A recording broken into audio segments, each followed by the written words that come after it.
Guys, magandang gabi. Ito, pinalitan natin yung welding machine natin. Yan, bago ulit yung handle. Yan. Tapos yung grounding clamp yan, bago na rin.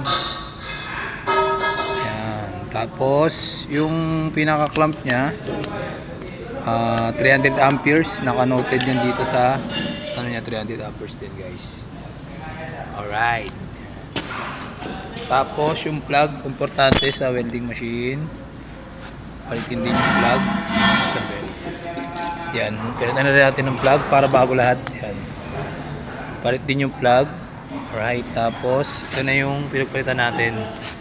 Yan, ito yan yung plug nya dati. Yung plug nya dati pudpud na, guys. Ayan, wala na sa level. Makikita nyo nasa level, medyo di na help. Yan. Tapos ito yung dati niyang ground, guys.